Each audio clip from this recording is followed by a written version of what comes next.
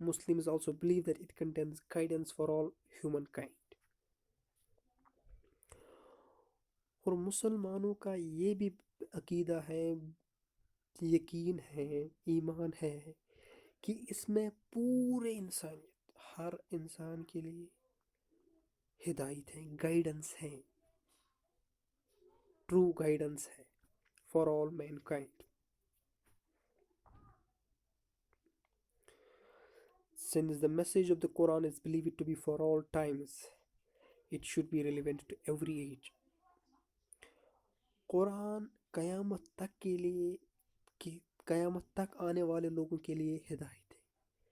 یہ ہر ایج میں ریلیونٹ ہونا چاہیے، ہر ایج کے ساتھ اس کا کچھ مطلب ریلیونٹ ہونا چاہیے.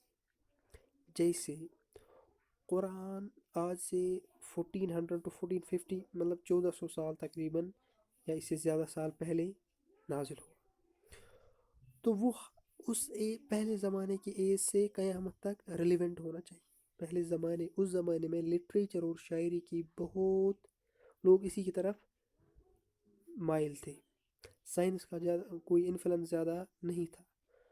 تو قرآن اس ٹیسٹ میں بھی اس ٹیسٹ کے ساتھ ریلیونٹ تھا، پاس ہوا.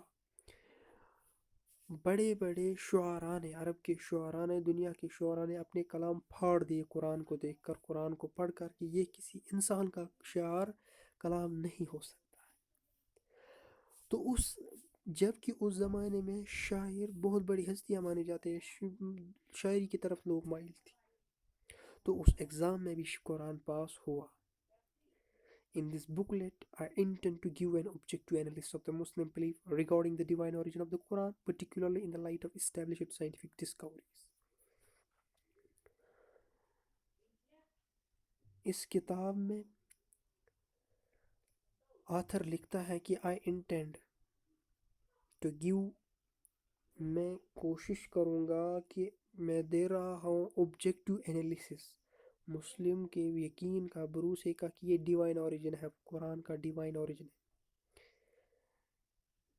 خاص طور پر in the light of scientific discoveries, جو سائنس نے دریافت کیا ہے اس کے پیش نظر میں. There was a time in the history of world civilization when miracles of what were perceived to be miracles took precedence over human reason and logic. زمانہ گزرا ہے انسان پر، ہیومن سویلائزیشن، ورلڈ سویلائزیشن کی تاریخ میں، جب میریکلز، معجزات،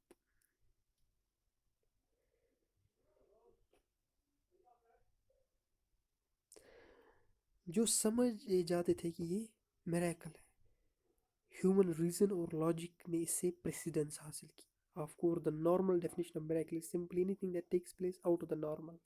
miracle معجزہ کیا ہوتا ہے؟ معجزہ کہ نارمل کورس آف لائف سے ہٹ کر کوئی چیز ہو، and for which humankind has no explanation, جس کے لیے ایکسپلینیشن کچھ سائنٹیفک فیکٹ نہیں ہوتا ہے. However, we must be careful before accepting something as a miracle. ہم کسی چیز کو معجزہ ماننے کے لیے ہم نے کیئرفل رہنا ہے کسی چیز کو ایکسیپٹ کرنے کے لیے. In 1993, the Times of India Mumbai reported that a saint by the name Baba Pilot claimed to have stayed continuously submerged underwater in a tank for 3 consecutive days and nights. India کے ایک اخبار میں چھپا 1993 میں، Times of India Mumbai, کی ایک Saint درویش جس کا نام تھا بابا پائلاٹ، اس نے یہ دعویٰ کیا ہے کہ وہ سبمرجڈ رہا، واٹر کے انڈر رہا 3 دن 3 رات تک برابر، لگاتار، continuously. However, when reporters wanted to examine the bottom of the tank of water in which he claimed to have performed his miraculous feat, he refused to let them do so. لیکن جب reporters نے ایگزامائن کی کوشش کی کہ یہ سچ ہے یا جھوٹ ہے، تو اس نے پروف دینے کے لیے انکار کیا. He argued by asking as to how one could examine the womb of a mother that gives birth to a child. اس نے یہ بحث چھیڑی کہ اس کا ایگزامائن کون کر سکتا ہے. کہ ماں کی پیٹ سے بچہ نکلتا ہے، بچہ جنم لیتا ہے. Obviously the saint had something to conceal. اس درویش نے کچھ کہنا تھا. His claim was a gimmick simply to gain publicity.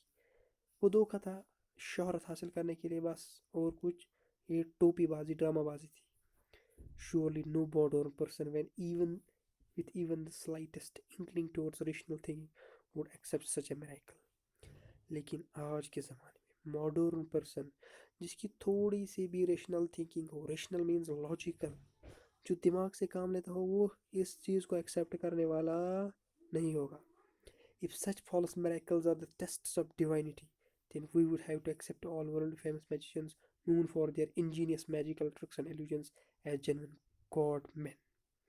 اگر یہی جھوٹے دعوے، جھوٹے معجزات ڈیوائنٹی کے ٹیسٹس ہوتے تو ہمیں سب جادوگروں، میجیشنز کو نعوذ باللہ خدا تصور کرنا تھا. A book claiming to be of divine origin is in fact claiming to be a miracle. ایک کتاب جو ڈیوائن اوریجن کلیم کرتی ہے، بے شک اس کا کلیم میریکل ہونا چاہیے. Such a claim should be easily verifiable in an age. اس کا کلیم، اس کا دعویٰ ہر دور میں ویریفیبل ہونا چاہیے، ویریفائی ہونا چاہیے according to the standards of that age, اس ایج کے اسٹینڈرڈس کے مطابق، اس ایج کے اسٹینڈرڈس کے relevant. Muslims believe that the Quran is the last and final revelation of God, the miracles of miracles, the miracle of miracles revealed as a mercy to mankind.